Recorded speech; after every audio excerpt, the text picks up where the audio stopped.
Hello and welcome to an episode of Real Time Recorded.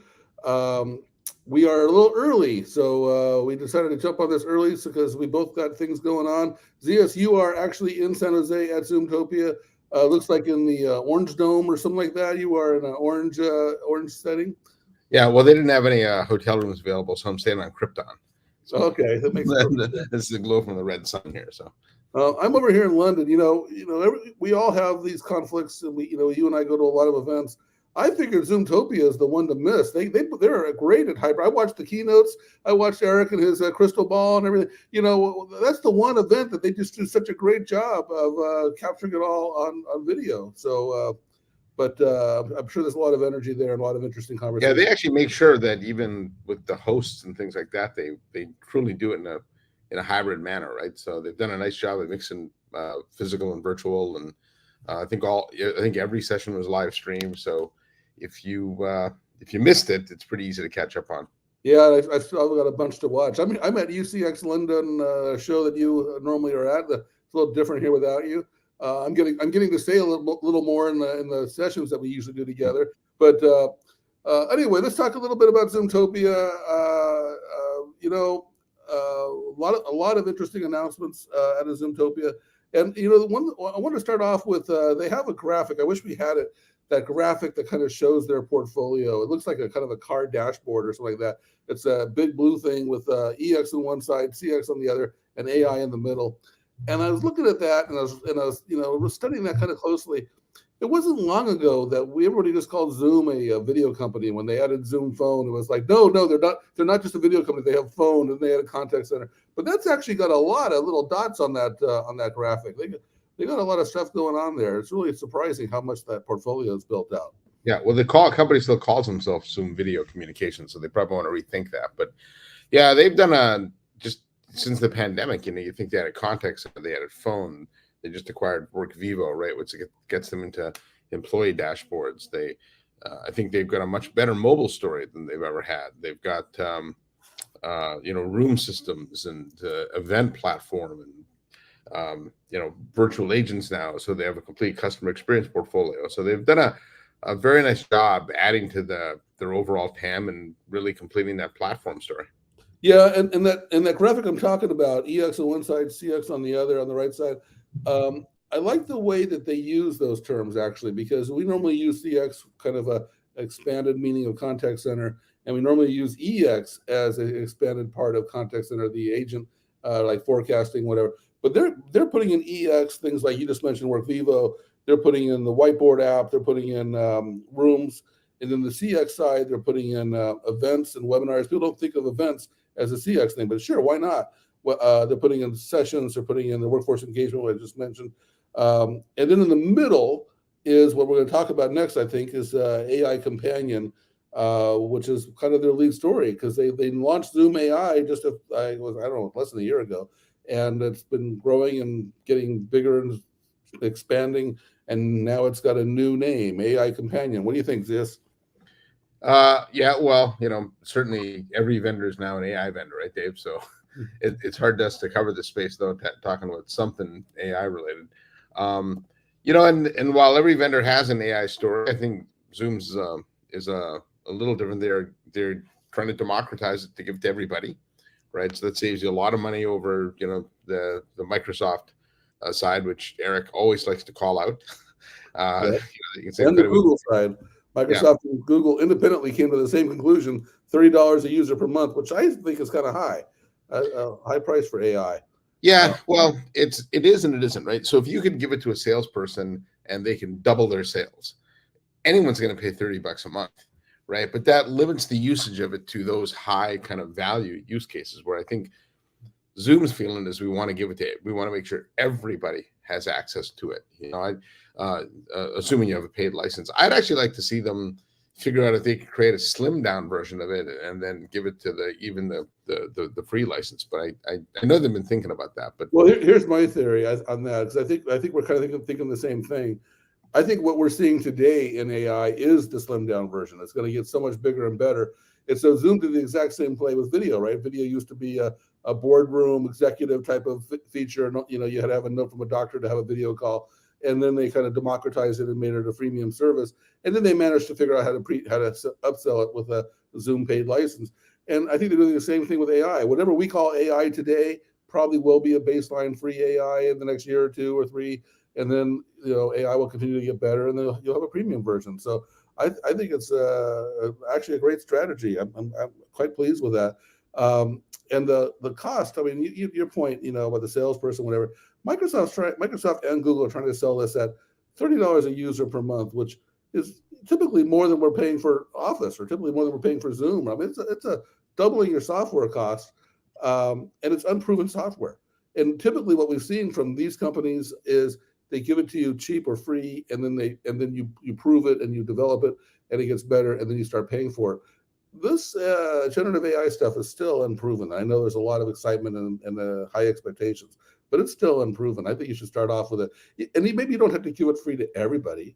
You could do a controlled rollout, and prove it. But coming out the gate, I think is kind of high. But we talked about how Zoom changed the name of the AI Companion. They also announced Zoom Docs. Now, I think this is the worst name. I mean, so I've decided Zoom just likes to rename the stuff. They renamed Spots to Huddles.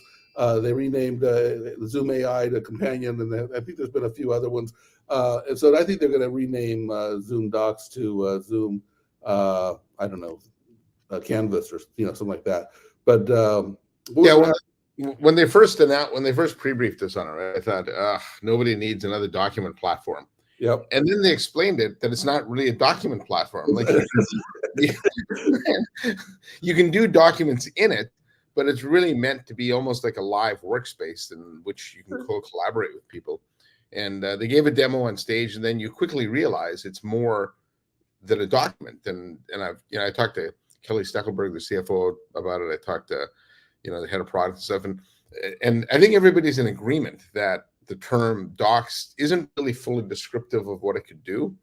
But someone joked that Zoom, it's worse than that. It's worse than that. It's descriptive of what it doesn't do. I mean, the first thing they do when they explain it, and on that pre-brief, when you asked your question, they almost like scold you. It's like, it's not a piece of paper. Don't think of it like a piece of paper. Well, then don't call docs. So what I do think what they're trying to do, and maybe this is why they called it docs, is they are going to disrupt Microsoft, right? Of all the UC vendors, I do like how Zoom's given Microsoft the middle finger. Like, they don't want to partner with them, right? They want to go at them, and they want people to rethink how they collaborate. And when we use Microsoft Word or Google Docs, we've been doing that, Dave, for, I don't know, ever since we had word processors, right? We use an 8.5. The 90s, at least, early 90s. An 8.5 by 11 sheet of paper that we write stuff on and we print. Well, nobody does that anymore. So Zoom's saying, rethink what you use that application for, and make it just a truly live kind of collaborative interface. So for those of you that don't know what we're talking about, another term that's commonly used is a canvas. Probably the most popular one right now is from Notion. Slack just came out with one. Microsoft has a product called Loom. These are canvases that you can put words, graphics, basically objects on, and they're very versatile. So instead of having a separate app for every type of thing, you use these canvases. And Notion, I mean, I think Microsoft knows this is we've had the Office model, like we just said, early 90s, and Google replicated it, then Microsoft adapted it to the cloud. We've had this model for a long time. And I think, Notion kind of cracked the code. And I think Microsoft is, busy copying it as quickly as they can. And now Zoom is in the game too. So I think it's a really interesting idea combined with AI. I think it's a very powerful concept, and looking forward to seeing what they do with it. The first concern I had is that you don't necessarily want this to be tied to the Zoom app, and apparently they're making it available through web pages, which makes a lot of sense. Yeah. And so I have come to appreciate the value of tying things to the Zoom app, though, right? Like, I think you've tried Zoom Mail, right? And yes. I have too. And when I first started using it, I thought, what do I care? Like, it's another mail interface, and does it really reduce toggle tasks? Because instead of toggling between apps, I'm toggling between tabs. But then when they rolled out universal search, that to me is really where the value comes from. Because even prepping for this event, their AR team sent me a note where you go, like all good AR teams do. But I couldn't remember, was it in chat in the Zoomtopia group, or was it in email? And so then you got to search both, right? And then you think of all the other things that you use. If you have one unified search that you can use to search across all those things, now it does make sense to run that within a tab within the app, because you've got one set of data that you're searching on, one set of data that you're applying AI to. And so I think that, if you think about, the way we work and using it that way, it actually does make sense to have it in one app. Yeah, I had a conversation with Eric actually about this, because I thought their email solution was a little disappointing. It's primarily an email client for either Gmail or Outlook, and it does have its own engine, but it's not particularly exciting. And I know that when they launched it over a year ago, that it was a pretty exciting roadmap. And the impression that I got after the conversation was that it does have an impressive roadmap. They do want to go pretty far with email, but AI all of a sudden got prioritized. And so right now it's a client, and it works like you say, it works with the search and whatnot. But I think we're going to see the email and calendar story get a lot better too. And so I think that was the biggest announcement was probably Zoom Docs. I'm just going to start calling it Zoom Canvas, because I think they're going to rename it at some point. But there was actually quite a few announcements. Anything jump out at you? I mean, you were in the keynote. Was there any oohs and ahs that I didn't pick up remotely? I think just the momentum they've got on the customer experience side, right? They kind of re-announced their workforce management and virtual agent, which they had launched before. I guess this is the first time they've done it in a big way. That's an area that they've really gotten a lot stronger at. I talked to somebody here, who I guess I won't say his name. He's at one of Zoom's resellers now, and he came from one of the UCaaS, CCaaS vendors, and he said, boy, oh boy, like Zoom caught up in contact center awfully quick. And I mean, he's pretty excited now that he's a reseller, but he said if he was still at that other vendor, he'd be a little worried about him. But the one takeaway here that you get every Zoom event you go to is users really like Zoom, like not just IT pros, but the actual users. And so even though, like, you think about the contact center product when they first rolled it out, it was pretty basic. Some vendors may not have gotten a look at that, but because they have a pretty high affinity on the user side, it looks, and there is a lot of excitement around it. So I know several Major League Baseball teams. Here in London, I just ran a CIO panel, about 12 CIOs around the table, and it's interesting. Several of them said that we're a Microsoft shop or we're a Cisco shop or whatever, but our executives use Zoom. And Zoom just kind of works its way into the conversation one way or another. So I thought that was pretty interesting. The thing that barely got attention in the keynote that I think is actually pretty significant is they integrated with their acquisition WorkVivo into the Zoom app, and this is to me a really important play that I don't think most of the industry has figured out yet. So we sent everybody home during the pandemic, and we pretty much worked. We nailed meetings, got meetings great, but we lost some things around culture. We lost some things around value propagation. We lost some things around team building. And so there's this big argument now about return to the office, work, stay at home, return to the office. We have to figure out how to fill these gaps. Well, WorkVivo fills these gaps. That's why people are buying WorkVivo. And so Zoom bought WorkVivo, and now they've integrated their app. And so I think that Zoom really deserves some recognition for this is where the industry has a gap, and they're trying to fix the I don't know, cultural propagation, the softer issues than besides just basic meetings for distributed workforces. I think that's a really important part. And I know WorkVivo was like, doubling in sales every year or something like that. I forget the statistics, but pretty impressive. They cracked the code, and Zoom bought them, and now they're integrating it. So I think that was pretty good. Yeah, no, and there was a lot of interest in it. I think the announcement, Dave, that I really appreciated, that that I thought kind of flew under the radar, like I said, was the global unified search.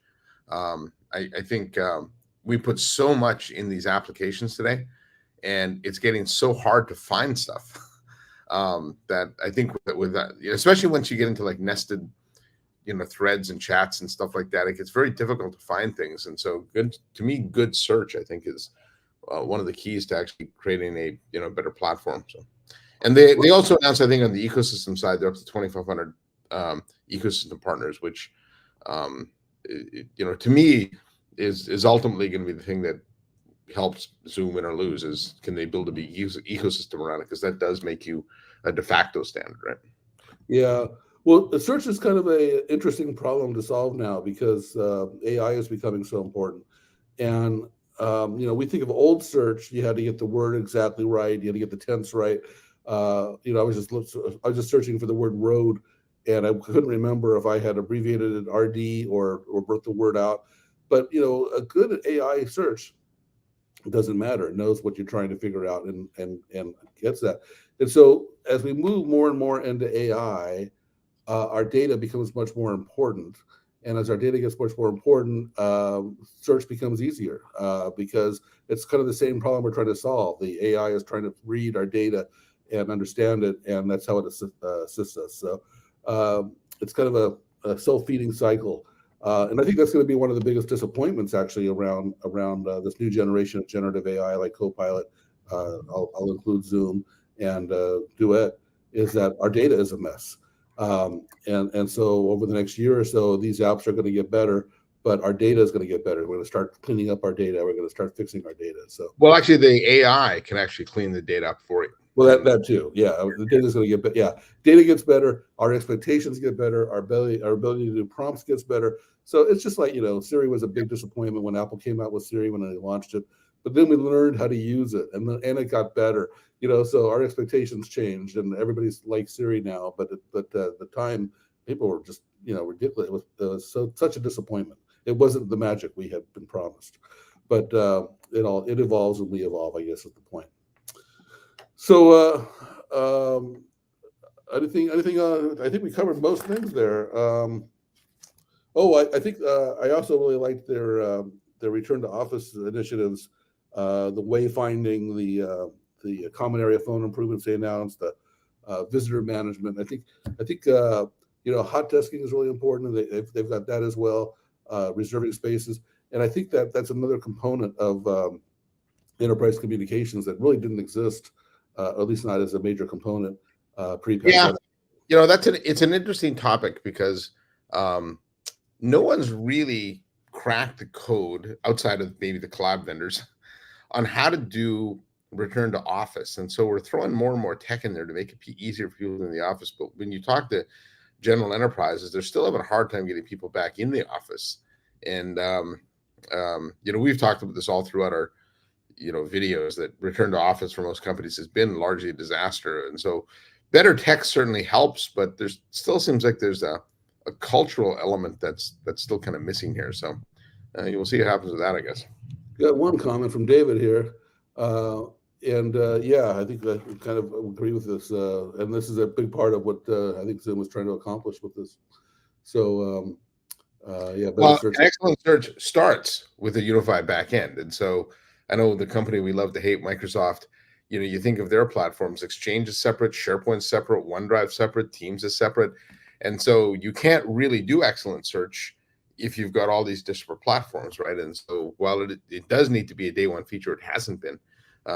Perhaps it's a day one feature within a certain application, but if you're trying to find a document that you created and you can't remember where you put it, then I think, like I said, that happens all the time with us, right? People send us stuff in all kinds of different platforms, and we didn't talk about the federated approach to AI, which is a big part of their angle on AI.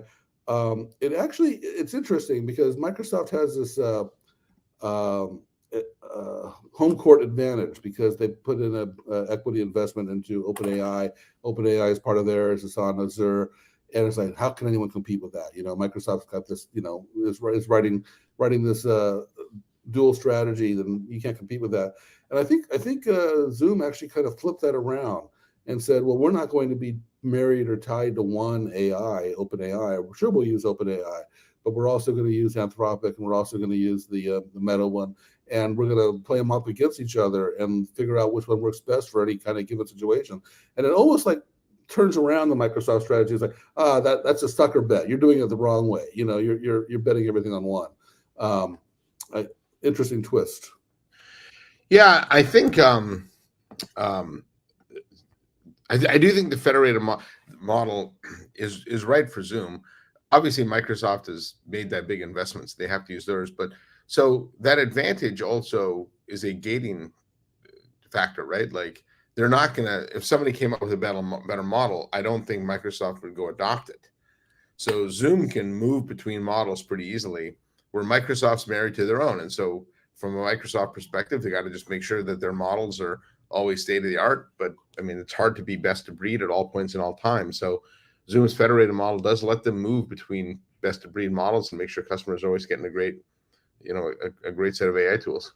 So the question really comes down to is, can they afford it, right? Because they've got 3 AI models to manage, and a lot of processors. They're all expensive, and they're not charging for AI. And so, can Zoom actually pull this off? I don't have a good answer for that one. I don't have the visibility. Do you have any thoughts on that? Well, from what they told me, I talked to Mahesh about it. They said they can move between models pretty easily, though. And if a new model came out that was better, they could flip the switch pretty quickly and retrain. So I don't think the lift on that for them is all that heavy. At least that's what they let me believe. So yeah, exact same thing with video. Can Zoom afford to do free video? And it turned out they could, and it turned out to be a big competitive advantage. So maybe it's just the same old playbook, and they're just going to bet on quantity. They have a couple of advantages. They've got their own contact center. A lot of their competitors don't have that. They've got a strong UCaaS offering. A lot of the competitors don't have that, and they have a strong events offering, and so a lot of competitors don't have that. So they've got a lot of the pieces here to really build out a full suite. So, and of course, Workvivo. So, all right, Zeus, I know you got a full day ahead of you in California, and I got a full evening ahead of me here in London. So I'm going to jump. Well, enjoy London, and I guess I will see you in Peru. I'll see you on the other side of America. Yeah. I guess I'll see you in South America, and then I'll see you in the Middle East. Middle East. Yeah.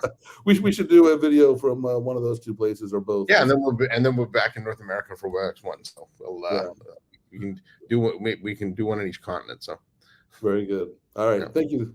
Yeah, take care. Bye.